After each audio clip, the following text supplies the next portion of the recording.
Start recording. All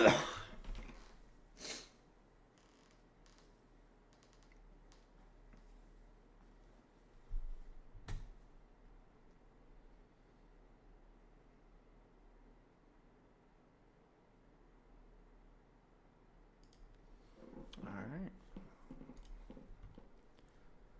Let me get this out live.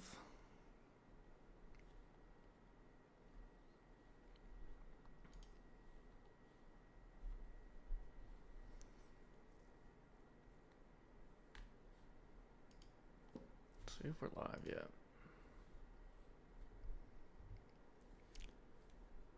This should be the link.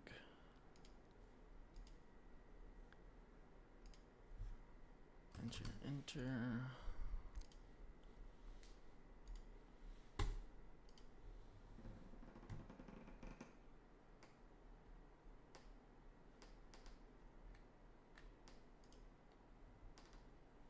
Here we are.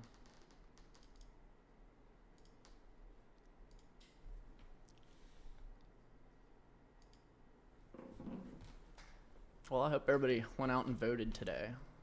It's always your civic duty. Figured I'd start with a what I found to be a relevant quote to this whole. Oh. See if we can fix that.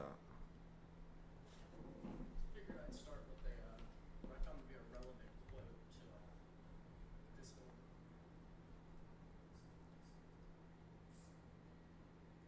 See if we got that fixed. It's week one, guys. I'm sorry. But it's George Orwell from 1984.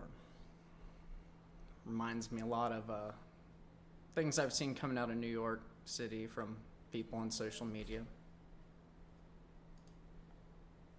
It's still doing it.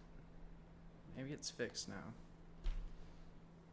But it was always the women and above all the young ones who were the most bigoted adherents of the party. It's the swallowers of slogans, the amateur spies, and the nosers out of unorthodoxy. Thought that was rather fitting. Pictures of people.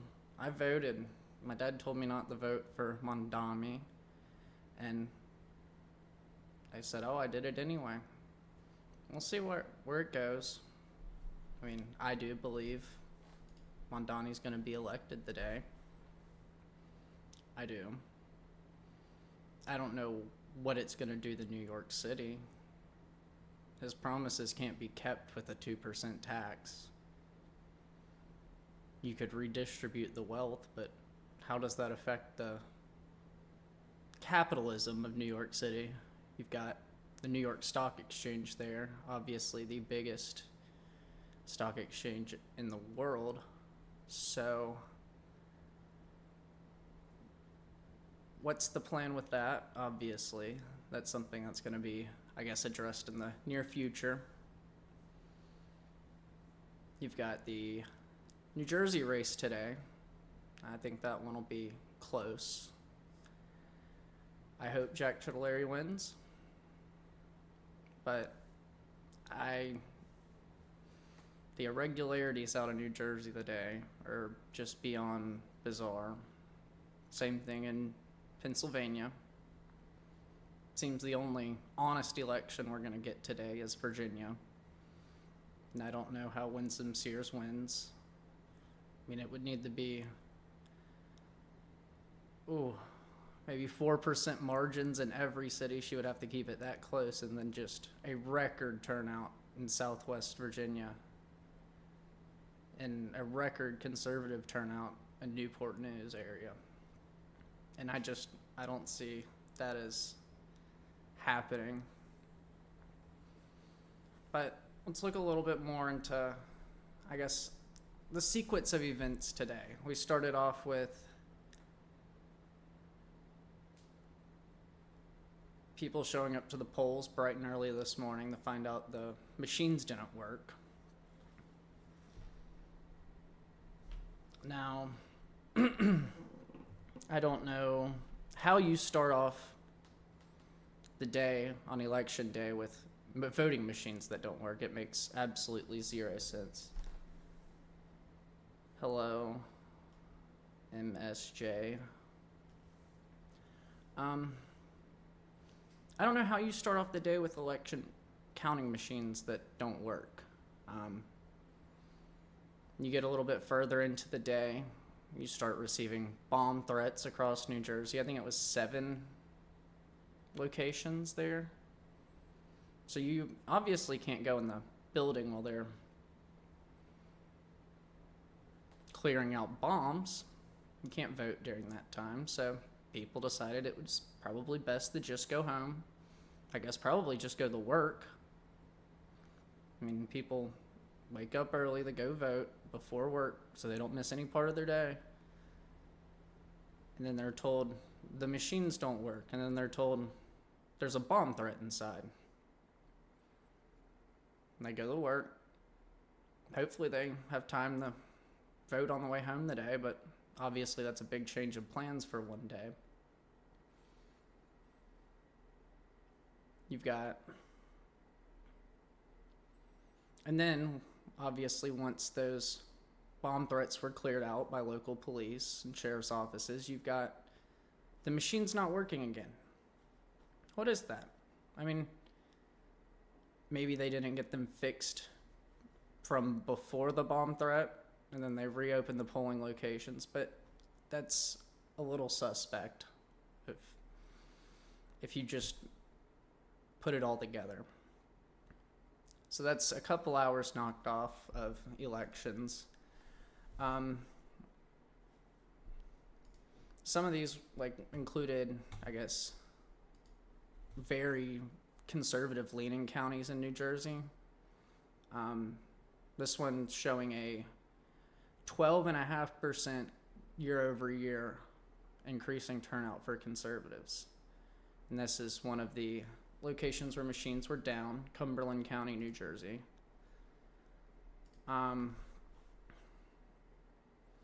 Obviously in Pennsylvania today, you had essentially a lockout of all independent voters. People registered as independent weren't in the voting system, and I guess therefore not allowed to vote. I've heard accounts of 800 to 3,500 people. Could be more. I mean, I'm not exactly sure how many people are registered as independent in Pennsylvania, but I think there's probably quite a few.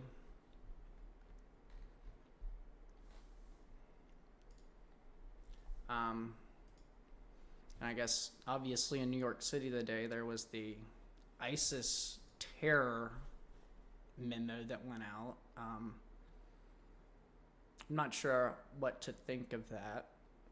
I've looked at it a little bit, and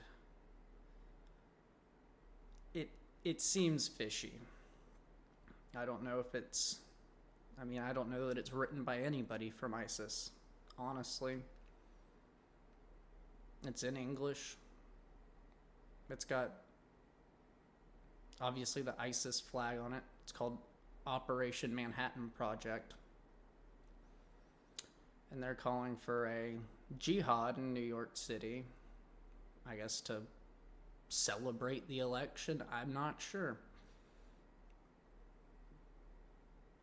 But, I mean, it's another thing that puts people in fear. Lots of people in fear.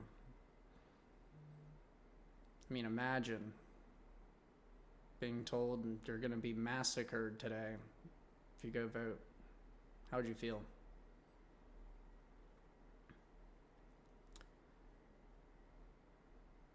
But I guess it's safe to assume, because of the Cuomo-Sliwa situation, that Mondami will win.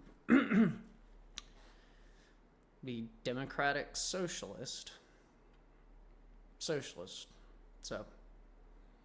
interesting title for a leader in America.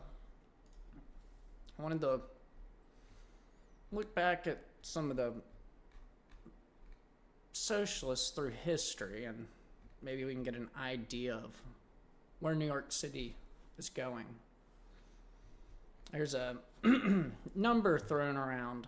100 million are the victims of socialism around the world. Those are deaths. 100 million. Obviously, you have the prestigious Lenin and Stalin regimes,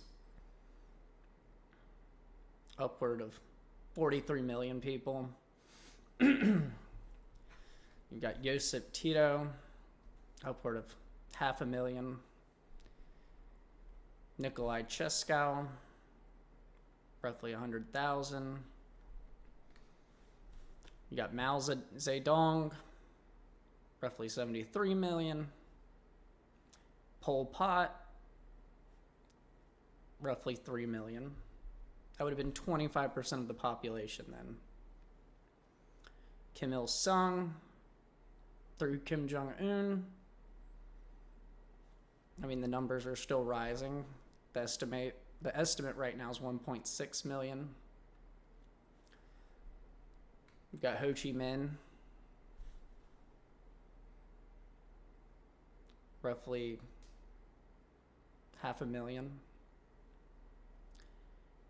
Mengistu Haile in Ethiopia, about 2 million. Fidel Castro, 100,000. And then there's one more. He was a National Socialist, so people like to throw him out. But I believe socialism is in the name, so therefore it should be relevant. You have Hitler, likely 21 million.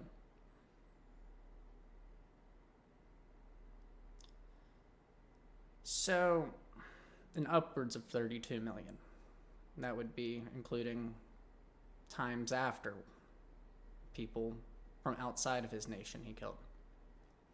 But you've got to start to ask yourself, what does socialism bring you? Does it bring anything other than death and poverty?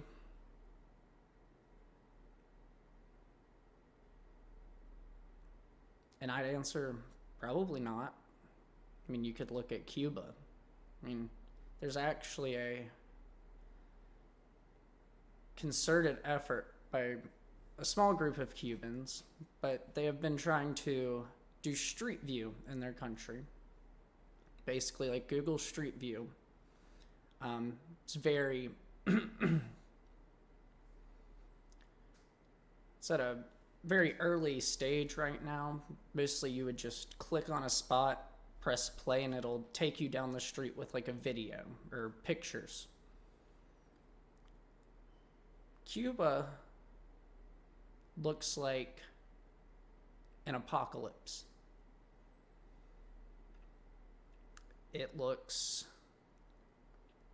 like a neglected people, an impoverished people, and just an overall just neglected society. I mean, the buildings are collapsed in on themselves. I saw one image of a collapsed building with a hut built on top of it for living. All the stuff was still on the ground from the building's collapse, but they just stacked sticks and basically a tarp over the roof.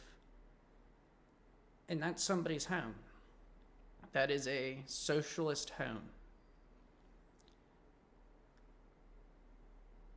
I mean, you could look at the USSR. They have those Soviet blocks. Not as nice as an American apartment. They're not. They're all the same. Poor quality. Awful looking in general. Brutalism is a soulless style of architecture. And I guess that would reflect the Soviet regime, soulless. Socialist regimes, soulless.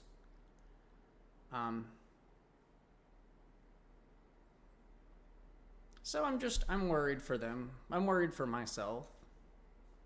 There will be a flight out of New York City like no other. It'll be an economic flight, and these will be very well-to-do people, the people that were intended to fund the system that Mondami intends to run.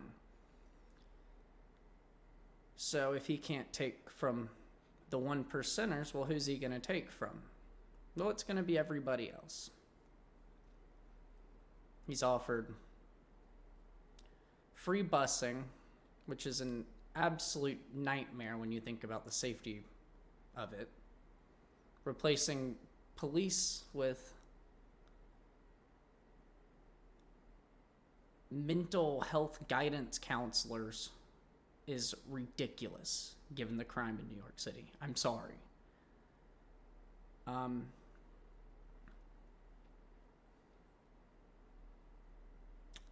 The grocery stores that he intends to have the government subsidize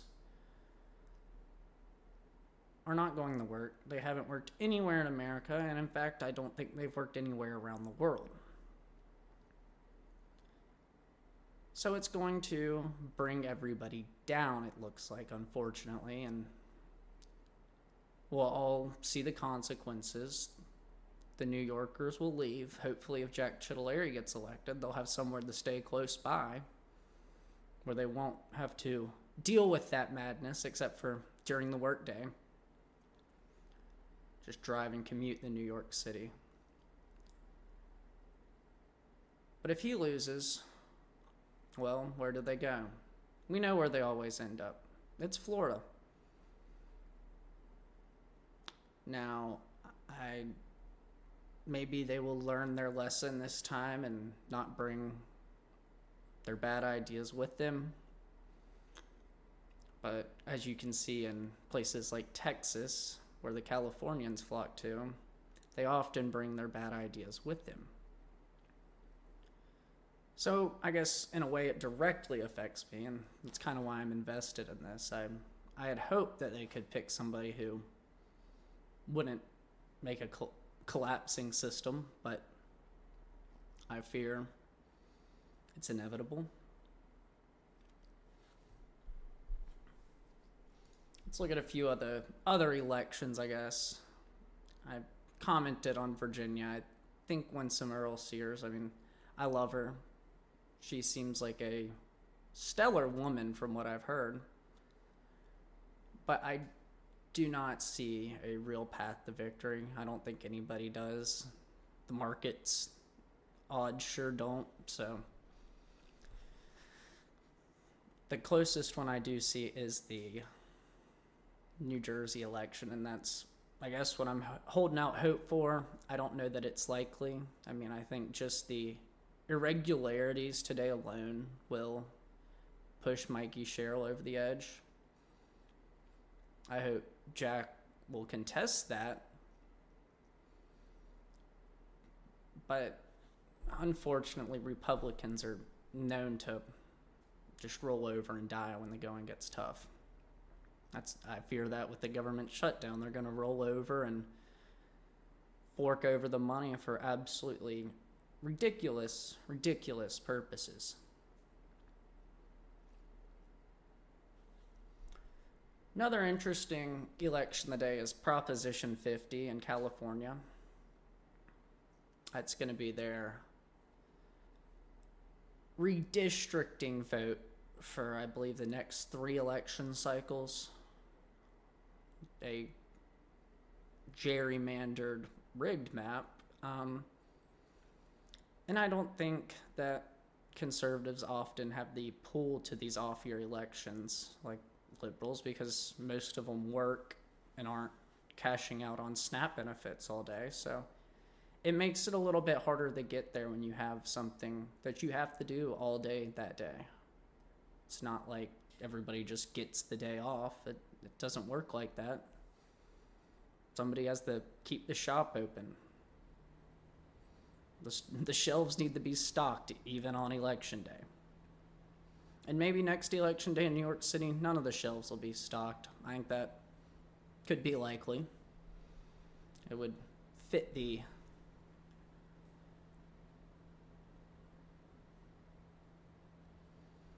mold of a Soviet grocery store or socialist grocery store, whatever you want to call it. There's a few more around the country. There's a New York one also. I found this one funny. They want to make a Olympic sports complex in 323 acres of forest preserve. I thought, don't we already have Lake Placid? But, I mean, that's here nor there. Texas has a House election. I think it's actually one of the people running for that is JD, the kid at the State of the Union address that survived cancer. His dad is actually running. He seems like he has a good head on his shoulders, responsible guy, so. I mean, there's a few more conservatives running in that, a few more liberals. I think it'll obviously go down to a runoff, and it's a historically blue area. I think it'll go off to a runoff maybe between two Democrats, honestly. But, it is what it is. We'll all eventually learn that these things don't work. Maybe. An interesting one from my home state, North Carolina. There's a race in Charlotte. Now, I've seen a lot of things coming out of Charlotte recently. People that have been arrested 20, 30 times for violent crimes and get released on no bail. And I wish that'd change. It's dangerous for the people that live there. But I don't think anything will change there. I don't think anything will change in Atlanta, in Boston or Seattle, Philadelphia for that matter. I don't think anything's going to change. These are cities that do vote predominantly blue historically. There's a couple mayor's races in Ohio as well. I don't know anything about those, I'll be honest. I just know that the New York City one would directly impact me, as they'd been talking about making South Florida the Wall Street of the South, and I think that'll really speed it up. I think people will bring their money and their businesses here, and bring the good stuff, don't bring the bad. That's what I'll say about that. Let's go back through. So we've gone through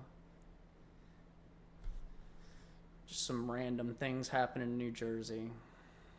Just absolutely weird how so many red districts are the ones that get the bomb threats. It's honestly almost a pattern at this point, if you could believe it.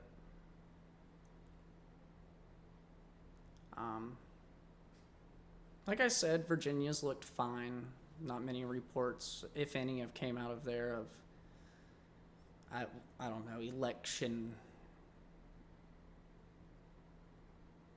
interference or whatnot. But New Jersey, Pennsylvania, the Pennsylvania one is a Supreme Court. That's the main one there. They're voting on the Pennsylvania Supreme Court.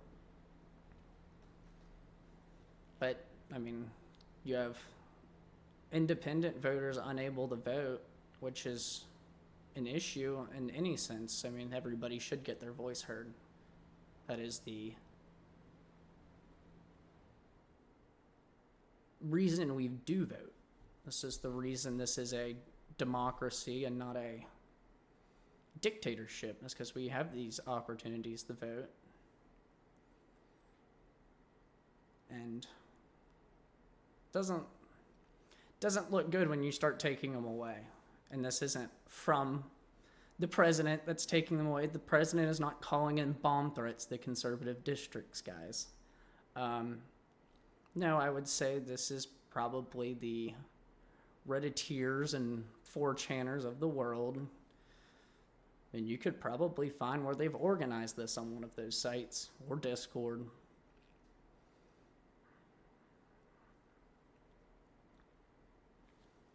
But we'll never have any answers, and that's how it always is.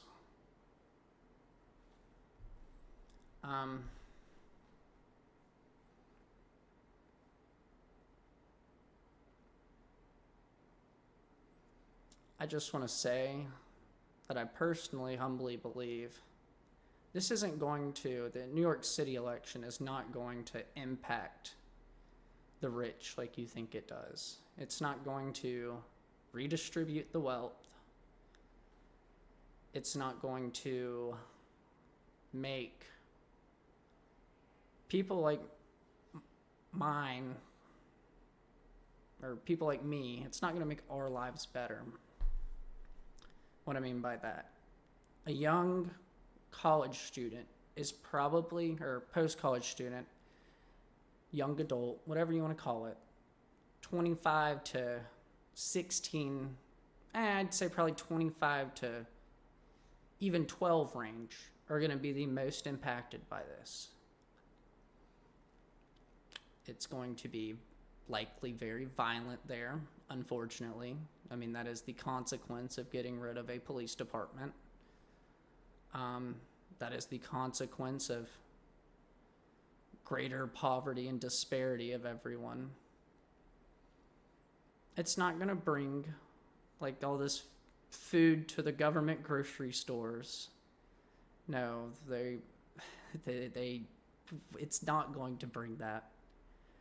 That you'll be lucky if it brings food, unfortunately.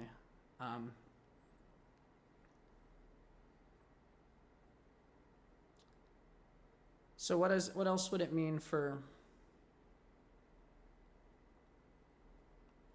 I'd agree with that. Off-year elections are practice for national elections. If they can interfere now, they can interfere more effectively in 2028. Well, we've seen that. I mean, ever since, I guess, started looking in the politics. I mean, you could see it in the 2020 election in Atlanta, where they were blocking off the windows and apparently flooded a building and had suitcases of votes hidden under tables. I mean,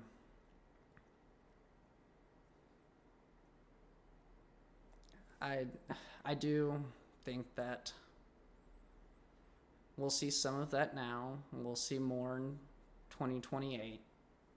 Hopefully, that'll be the last straw, but I think off-year elections, you're right, it make it a little bit easier. There's less national pressure on them to do the right thing and hold open and fair elections.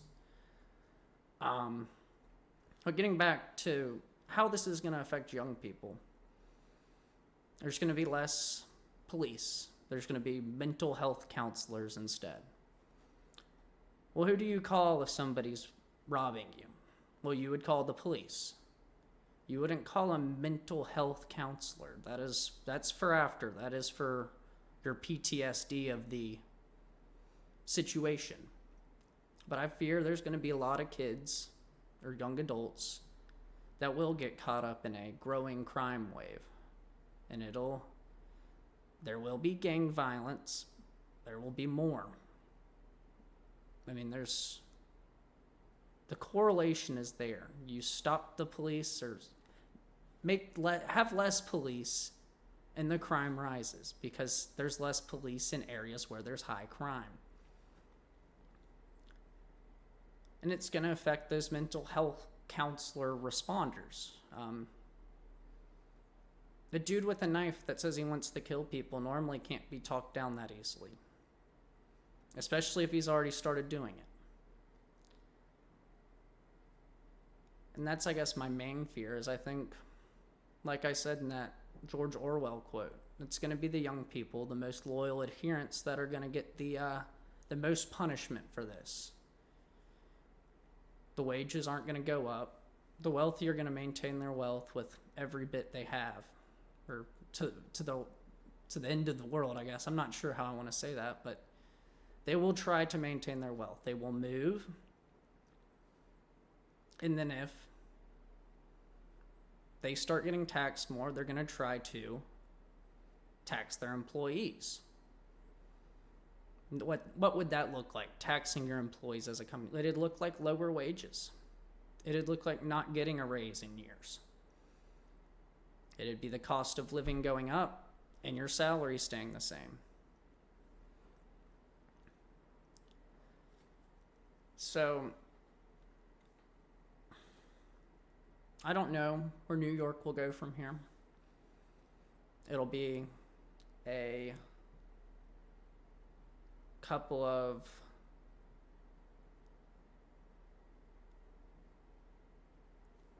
thank you for being a new supporter, MSJ.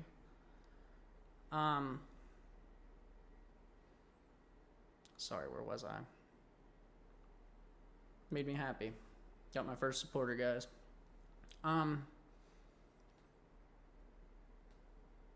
I forgot exactly where I was. Well, I guess I remember now. I don't think you're going to get what you voted for.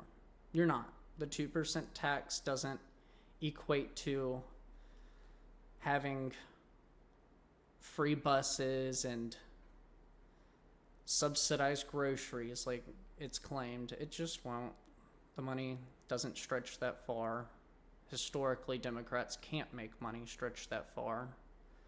It'll go into the bloat. It'll go into middle management at a government level, positions that are possibly the hardest to get rid of in the world. Yes, middle management is a nightmare for a functioning economy, functioning finances. And I think it'll get bloated, and you'll have people that will, I guess, be in charge of these mental health counselors, and they'll have trainings all the time, and it'll just be way more costly than that 2% tax increase, and that 2% will go up to 4%, and then it'll go up to 6%, and then it'll go up to 10%, and then we'll be like, whoa, where's this money going? Because we're not getting anything in return. The grocery stores are empty. The buses will be dangerous. The streets will be dangerous. The subways will still be dangerous. So why did we vote for this? Was it promises of wealth equality? I mean, if you want my honest opinion, if you want to have that amount of wealth, you are going to have to work hard. It's not going to be a person giving it to you. You're going to have to work hard for that money. So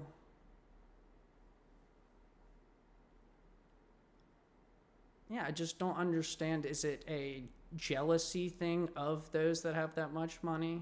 It could be. It could be my generation is rather deceitful. We are jealous. We look at other people. Lots of people pocket watch. And I think that could be part of it. I think it's people just jealous that other people have been more successful than them. And they want to take them down a peg, so they did it at the polls this year. They did it with Mondani. And I just don't think that it is going to bring them the joy that they're hoping for. I think it will bring a society of neglect.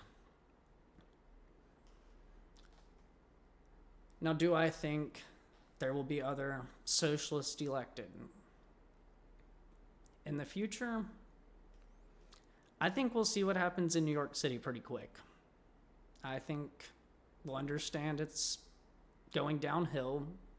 They'll likely have to elect a Rudy Giuliani figure, and it'll be like a stop and frisk New York again for a while, and that's probably what they'll need after this. They will need to bring back stop and frisk, and they'll have to clean the streets up. It is what it is. Now the Omar Fate situation, I think there is a okay chance he gets elected. I do. Another democratic socialist. But I think, like in New York City, crime will rise in Minneapolis further than it already is. Minneapolis is not a great place to be. Neither is New York right now. They can't afford more crime, but they're going to get it.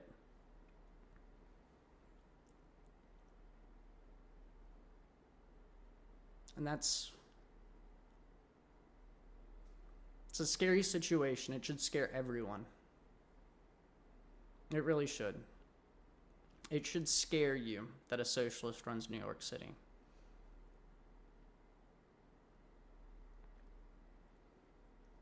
But in the future, I think people will see this. I don't think it will ever happen in New York again. I could see it happening in large or medium to large cities around the country. I mean, Minneapolis, I don't know if they'll ever be able to change back. I think they will just be a socialist system over there because the governor allows it. He condones it. And frankly, he acts like a lot of them with his violent rhetoric and connections to violent people. Speaking of violent people, the Attorney General's race in Virginia, Jay Jones. I think the Republican incumbent will pull it off. I think that I want to do bad things to my opponent's children and family and them, and I think that slowed his momentum enough. I don't think it got the recognition it should have. A person running for the Attorney General should never have an opinion like it's okay to unearth people of the other side. I don't know where the line is on that word. I think you get what I'm saying. Take them from the earth. I don't think in any situation you can elect Attorney General like that. They obviously have a disdain for the law, if not, or opposed to the law. So if you want a society that has law and order, you're going to have to, you're going to have to vote for the person who doesn't feel that they're above the law. No one is above the law. We all remember that one. Which, yeah, everybody, I hope you voted. There's still time. Go out now. I don't know who to vote for in New York. I like Sliwa. I think he's funny, entertaining. I don't like Cuomo. I think what he did to those elderly during COVID was awful, possibly a little demonic. Just ignoring the hospital ship that was sailed there to provide services for the elderly. I think that was condemnable for sure, but he might be your best shot. So I hope you guys have voted, no matter where you are. There weren't any elections here today, thank goodness. We vote on normal years, so we have normal turnout. I guess we can talk about that for a minute. Having elections on off years is just an incredibly strange thing to do. And it disincentivizes turnout generally. It would make a lot more sense to do these things all at once as opposed to dragging somebody out every year, and then they slowly will start to lose that drive to actually do their civic duty and go vote. So I think, generally speaking, it's best to have all your elections on the same year, every 2 years. And that way, voting doesn't become a burden, it's just a civic duty. And that's why I'm thankful I live where I live, is because they make it easy. It's easy to vote. Haven't had a problem since the hanging chads thing. That's another good idea. Paper ballots. Makes it a lot harder for the machine to fail when you count paper ballots by hand. You can keep those paper ballots and recount them. And nobody can telepathically slip in a paper ballot. So I'd actually, no matter how this election goes, make a push locally. Say, we want paper ballots. We want humans counting them. We don't want machines. We don't want programmable machines. That was something else I saw. It was a voting machine with what seemed to be an offline error. Now, I was told that they were never online. They were never connected to the internet. I think that was out of Pennsylvania, I want to say. Well, who's connecting to these? What are we connecting to? It needs to be counting, not connecting. It's just another weird part of today. All election days are weird around here. Or I guess in America. So, yeah, no matter how today goes, I want everybody to go out and push locally to your elected officials, your newly elected officials, and tell them we want same-day counting. We want them counted by hand. We want paper ballots. It's not objectionable. It's rather safe, effective.